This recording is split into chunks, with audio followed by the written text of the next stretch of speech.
میرے بھائیو، اللہ تبارک و تعالی نے ہم تمام انسانوں کو اپنی عبادت کے لیے پیدا کیا ہے۔ چنانچہ 27ویں سپارے میں سورۃ الذاریات میں ارشاد ہوتا ہے کہ وما خلقت الجن والانس الا لیعبدون، کہ میں نے تمام جنوں کو، میں نے تمام انسانوں کو صرف اپنی عبادت کے لیے پیدا کیا ہے۔ رب العالمین کی توحید 3 طرح کی ہے۔ نمبر 1 کہ آپ اللہ تبارک و تعالی کو عبادت میں ایک جانیں، یہ مانے کہ عبادت کا حقدار صرف وہی ہے، کوئی اور عبادت کا حقدار نہیں ہے۔ میرا ہر رکوع، میرا ہر سجدہ، میرا ہر طواف، میری ہر نماز، میرا ہر روزہ، میرا ہر عمرہ، میرا ہر حج رب العالمین کے لیے ہے، اور ایک بھی سجدہ کسی اور کے لیے جائز نہیں ہے۔ میری ہر دعا رب العالمین سے ہے، کسی قبر والے سے، کسی فوت شدہ سے زندگی میں کبھی بھی دعا کرنا جائز نہیں ہے۔ اور ایک ہوتی ہے توحید ربوبیت، کہ رب العالمین کو رب ماننا اور رب ہونے میں ایک ماننا۔ ربوبیت کیا ہے؟ کہ یہ ماننا کہ میرا خالق، مجھے پیدا کرنے والا اللہ ہے، میرا مالک اللہ ہے، مجھے رزق دینے والا اللہ ہے، پوری کائنات کا سسٹم چلانے والا اللہ ہے۔ یہ توحید ربوبیت ہے۔ اور ایک ہوتی ہے توحید اسماء و صفات۔ میں نے کیا کہا میرے بھائیو؟ توحید، یاد کر لیں، اللہ کے بارے میں باتیں ہیں۔ توحید اسماء و صفات۔ اسماء اردو میں استعمال ہوتا ہے، اسم کی جمع ہے۔ کیا معنی ہوا اس کا؟ اسماء کا نام۔ توحید اسماء و صفات کہ اللہ کو اللہ کے ناموں میں اور صفات میں ایک جاننا، کہ جیسے نام اللہ کے ہیں اس معنی میں کسی اور کے نام نہیں ہیں، جیسی صفتیں اللہ کی ہیں ویسی صفتیں کسی اور کی نہیں ہیں۔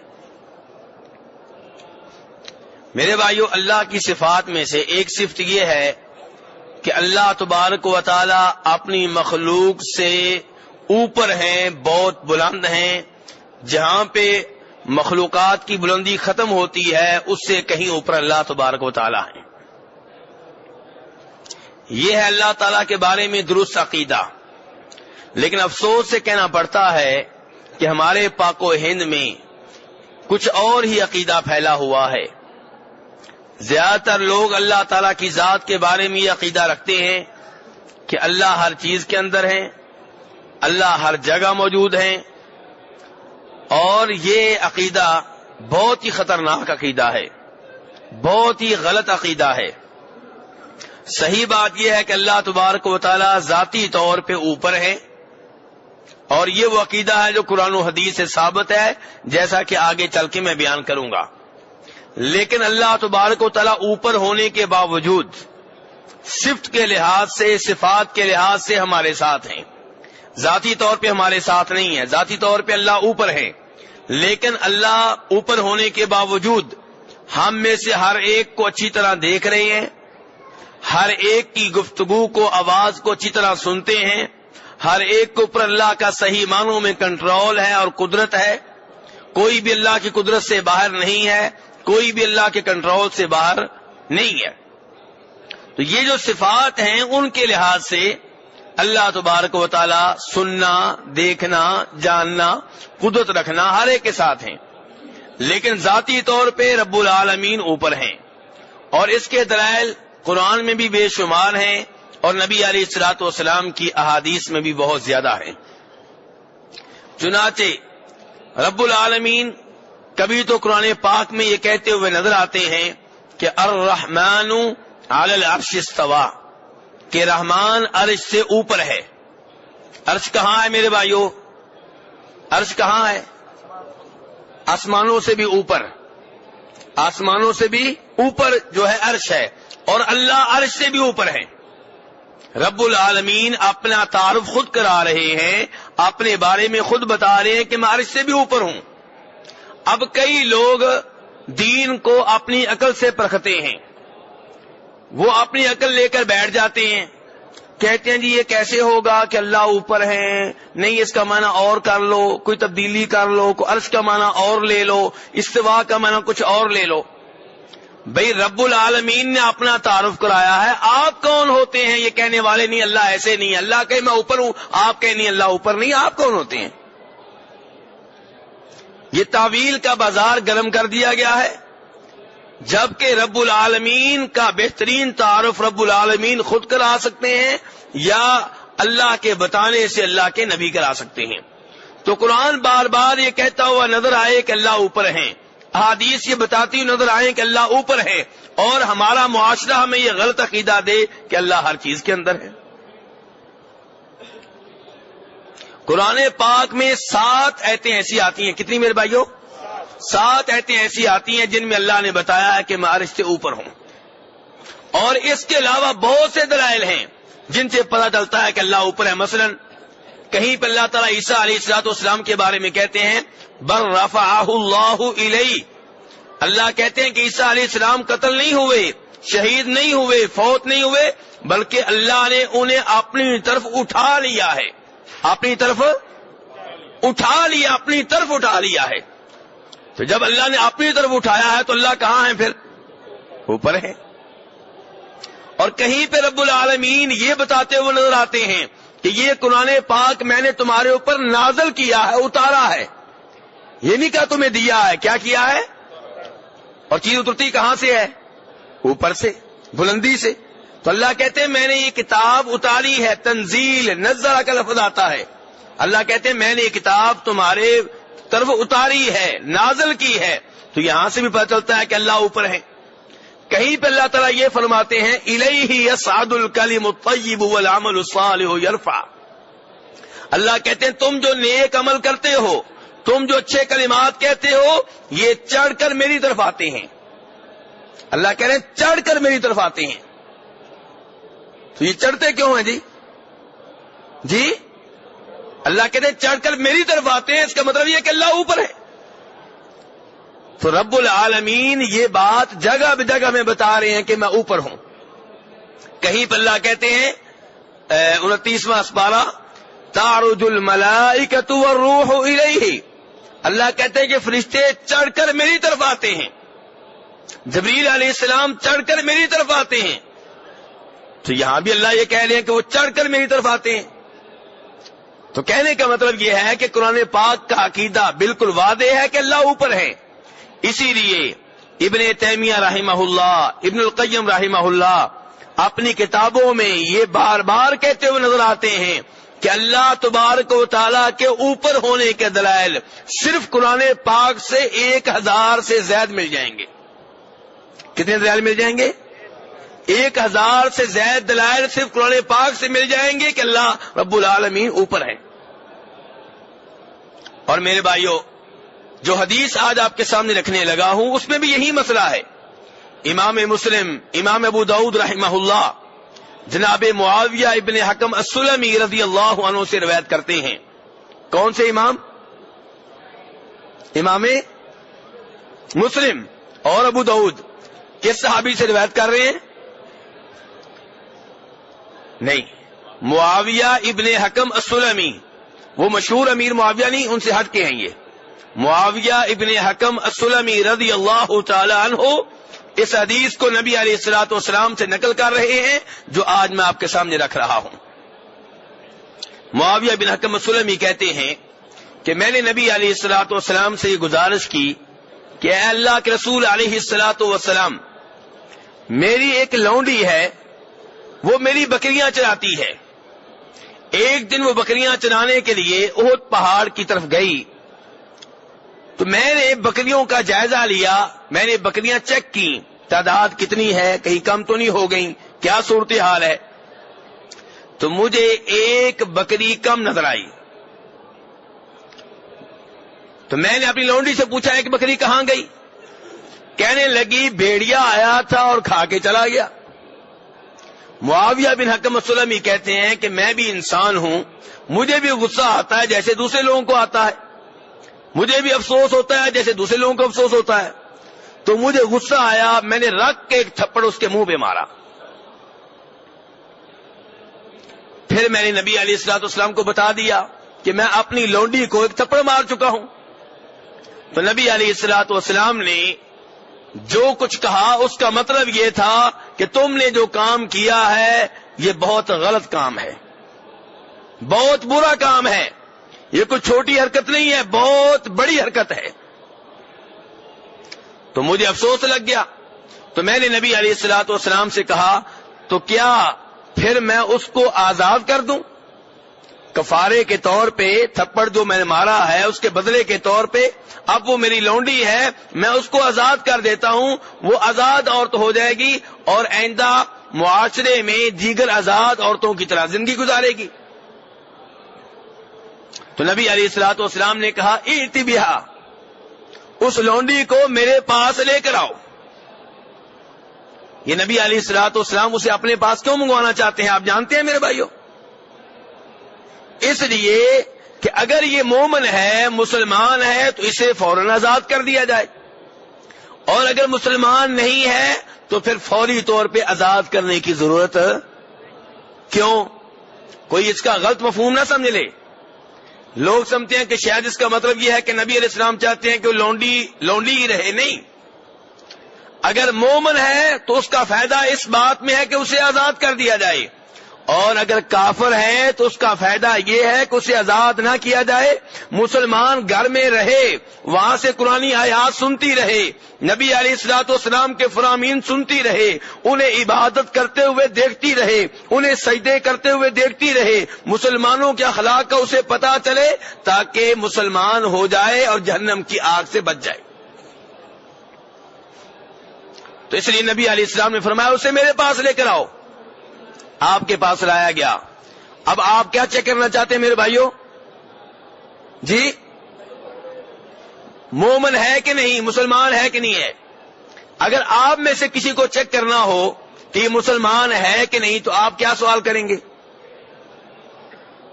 بتائیے آپ کا سوال کیا ہوگا؟ آپ کا سوال, میں نبی علیہ السلام کا سوال نہیں پوچھ رہا, آپ کا سوال. جی, کیا سوال کریں گے آپ جسے آپ کو پتا چلے کہ یہ مسلمان ہے کہ نہیں, مومن ہے کہ نہیں؟ آپ کہیں گے کلمہ پڑھو, آپ کہیں گے اللہ کے اوپر ایمان لاتی ہو کہ نہیں لاتی ہو, اللہ کے رسول کو مانتی ہو کہ نہیں مانتی ہو. لیکن میرے نبی علیہ الصلوۃ والسلام نے سوال اور کیا ہے. یہ سوال بتا رہا ہے کہ کسی کے مومن اور مسلمان ہونے کے لیے اس سوال کے جواب میں پاس ہونا ضروری ہے. جس کو اس سوال کا صحیح جواب نہیں آتا وہ صحیح معنوں میں مسلمان اور مومن نہیں ہے. تو نبی علیہ الصلوۃ والسلام نے یہ نہیں کہا کہ اللہ کو مانتی ہو کہ نہیں مانتی ہو, اللہ کے وجود کے اوپر ایمان ہے یا نہیں. آپ نے کہا این اللہ.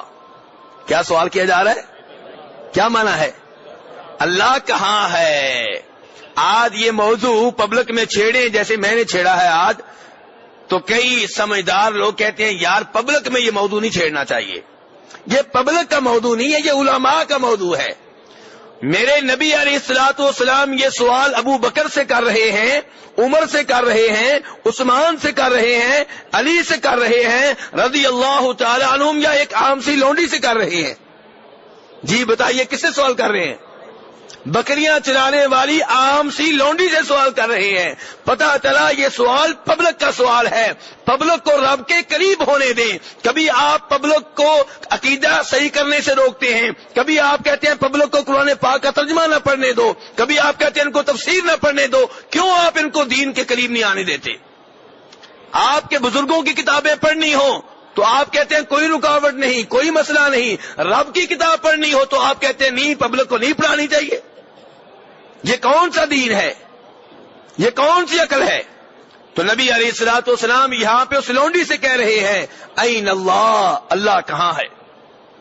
پتا چلا عام سے عام مسلمان کو معلوم ہونا چاہیے کہ وہ رب جس کے لیے 5 ٹائم نماز پڑھتا ہوں, جس کے لیے 1 مہینے کے روزے رکھتا ہوں, جس کو راضی کرنے کے لیے عمرہ کرنے کے لیے آیا ہوں, جس کے نام پہ حج کرتا ہوں, جس کے نام پہ طواف کرتا ہوں, جس کو صبح شام سجدے کرتا ہوں, عام آدمی کو معلوم ہونا چاہیے میرا وہ رب ہے کہاں.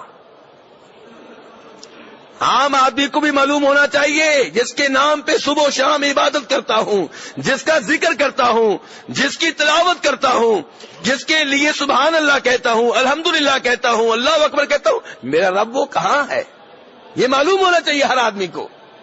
تو آپ نے کہا این اللہ، کہ اللہ کہاں ہے؟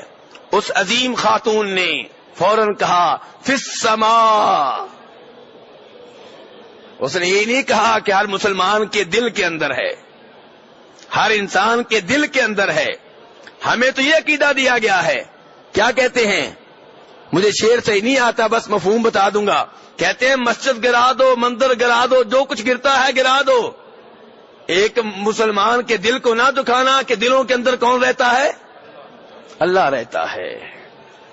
میرے بھائی، مسجد نہیں گرائیں گے، مسجد گرانے کی اجازت نہیں ہے، مسجد کی حفاظت کرنی ہے، مسجد کو مندر سے نہ ملائیں، ایک بات۔ دوسری بات یہ ہے کہ قرآن و حدیث سے کچھ اور عقیدہ معلوم ہو رہا ہے کہ اللہ اوپر ہے۔ یہ عظیم خاتون کہہ رہی ہیں فی السماء، اللہ آسمانوں سے اوپر ہے، اللہ آسمانوں سے اوپر ہے۔ تو نبی علیہ الصلوۃ والسلام نے آگے سے کیا کہا؟ کیا آپ نے کہا تمہارا عقیدہ غلط ہے؟ کیا آپ نے کہا اپنے عقیدے کی اصلاح کرو؟ نہیں، آپ نے دوسرا سوال کیا، آپ نے کہا من انا، میں کون ہوں؟ اللہ کی ذات کے تعلق سے جو سوال کیا گیا تھا اس میں وہ پاس ہو چکی ہے۔ دوسرا سوال ہوا اب من انا، میں کون ہوں؟ تو اس نے کہا انت رسول اللہ، آپ اللہ کے رسول ہیں۔ تو نبی علیہ الصلوۃ والسلام نے فوری طور پہ رزلٹ کا اعلان کیا، نتیجے کا اعلان کیا، فرمایا اعتقها فانها مؤمنہ، معاویہ اس لونڈی کو آزاد کر دو، امتحان میں پاس ہو چکی، اس نے جواب درست دیے ہیں، یہ پکی مومن ہے۔ پتا چلا میرے بھائیوں، ہر مسلمان کا یہ عقیدہ ہونا چاہیے کہ اللہ اوپر ہیں۔ اللہ کہاں ہے میرے بھائیوں؟ اوپر ہیں۔ میرے بھائیوں، نبی علیہ الصلوۃ والسلام نے کتنے حج کیے ہیں؟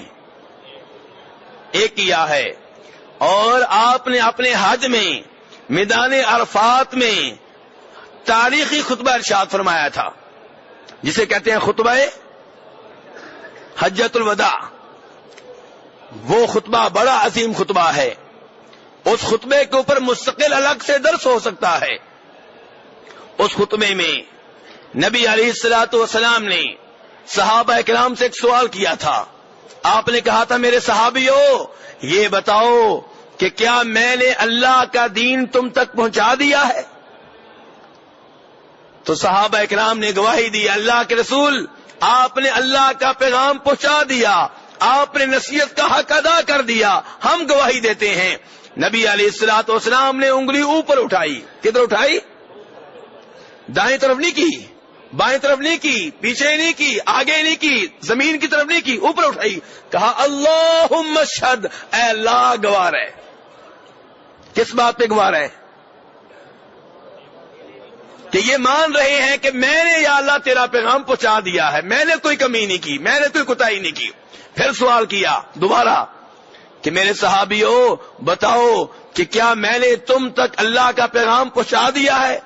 صحابہ کرام نے کہا اللہ کے رسول، آپ نے اللہ کا پیغام پہنچا دیا، آپ نے نصیحت کا حق ادا کر دیا۔ آپ نے پھر انگلی اوپر کی، اے اللہ گواہ ہے، ایسے کرتے، انگلی اوپر بھی کرتے نیچے بھی کرتے، اے اللہ گواہ ہے، یعنی کہ اے اللہ یہ دیکھ لے، گواہی دے رہے ہیں، اے اللہ ان پہ گواہ ہو جا۔ پھر سوال کیا اپنے صحابہ کرام سے کہ کیا میں نے اللہ کا پیغام تم تک پہنچا دیا ہے؟ انہوں نے پھر کہا جی ہاں۔ تو آپ نے پھر فرمایا اے اللہ گواہ ہے۔ سوال یہ ہے کہ نبی علیہ السلام انگلی اوپر کیوں کرتے ہیں؟ کیونکہ اللہ اوپر ہے۔ میں اور آپ جب دعا کرنے لگتے ہیں، جب مصیبت میں پھنستے ہیں، جب مشکلات میں پھنستے ہیں، ہم کدھر دیکھتے ہیں؟ نگاہیں کدھر اڑتی ہیں؟ ہاتھ کدھر اڑتے ہیں؟ کبھی دیکھا ہے کسی کو کہ مصیبت کے وقت اس نے زمین کی طرف دیکھ کے کہا ہو یا اللہ یا اللہ، ایسے کیا ہو؟ اوپر کرتے ہیں، یا اللہ یا اللہ یا اللہ، اوپر کرتے ہیں۔ پتا چلا کہ یہ صحیح عقیدہ ہر مسلمان کی فطرت میں موجود ہے، اگرچہ لوگ اس کو بگاڑنے کی کوشش کر رہے ہیں۔ لوگوں کو اس صحیح عقیدے سے ہٹایا جا رہا ہے، لیکن اللہ نے یہ عقیدہ ہماری فطرت میں رکھا ہوا ہے. اسی لیے ہم جب مصیبت میں پھنسے ہیں اس وقت ہم نیچے نہیں دیکھتے، دائیں نہیں دیکھتے، بائیں نہیں دیکھتے، اس وقت ہم اوپر نگاہیں اٹھا کے کہتے ہیں یا اللہ مدد فرما. میرے بھائیوں، بخاری شریف کی حدیث ہے، جناب ابو ہریرہ کہتے ہیں کہ فرمایا نبی علیہ الصلوۃ والسلام نے کہ ہر رات کے آخری تہائی حصے میں، ہر رات کو کتنے حصوں میں تقسیم کر لیں؟ مغرب سے لے کے فجر کی اذان تک، فجر طلوع ہونے تک، اس رات کو آپ 3 حصوں میں تقسیم کر لیں.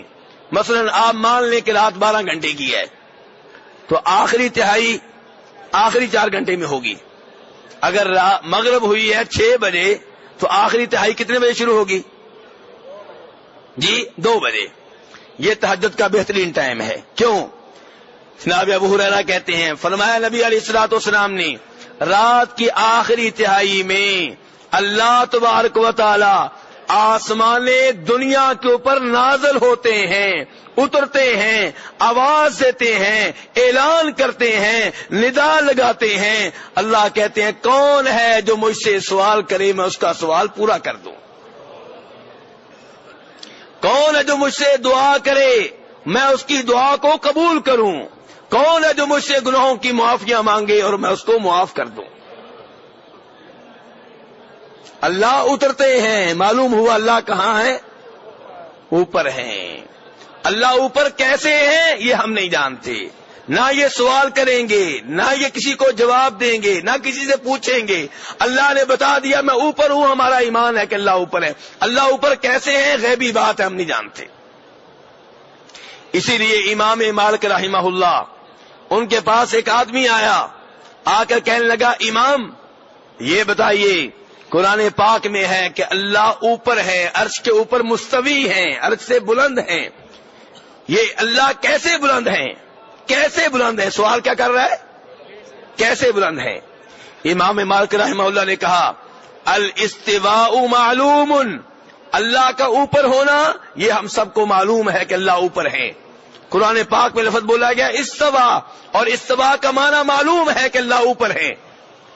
والکیف مجہول، اللہ اوپر کیسے ہیں؟ مجہول، یہ بات نامعلوم ہے، ہمیں نہیں بتائی گئی، اس کی کیفیت کا ہمیں نہیں پتا. والسؤال عنہ بدعۃ، یہ سوال کرنا کہ اللہ اوپر کیسے ہے یہ سوال بدعت ہے. والایمان بہ واجب، لیکن اس بات پہ ایمان لانا واجب ہے، ضروری ہے کہ اللہ اوپر ہے.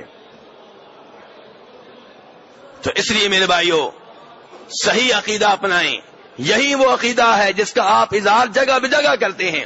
سجدے میں جا کر آپ کیا کہتے ہیں؟ سبحان ربی الاعلی، پاک میں رب الاعلی جو سب سے بلند ہے، جو سب سے اوپر ہے، جو سب سے بلند ہے، جو ذاتی طور پہ بھی اوپر، جس کی صفات بھی بلند، جس کی شان بھی بلند، جس کا مقام بھی بلند، اور وہ ذاتی طور پہ بھی بلند و بالا. سبحان ربی الاعلی. تو میرے بھائیوں آج کے درس کا خلاصہ یہ ہے کہ اللہ تبارک و تعالیٰ کے بارے میں اللہ نے جو صفات بتائی ہیں ان کے اوپر ایمان لانا چاہیے، اس میں کوئی تبدیلی نہیں کرنی چاہیے، اس کی کوئی تعویل نہیں کرنی چاہیے، اس میں کوئی تحریف نہیں کرنی چاہیے. اور اللہ کی ذات کے بارے میں ہمارا یہ عقیدہ ہونا چاہیے کہ اللہ اوپر ہیں. اوپر کیسے ہیں یہ ہمیں نہیں بتایا گیا. اللہ تبارک تعالی ہمیں اس صحیح عقیدے کے اوپر ایمان لانے کی توفیق عنایت فرمائیں. وآخر دعوانا ان الحمد للہ رب العالمین.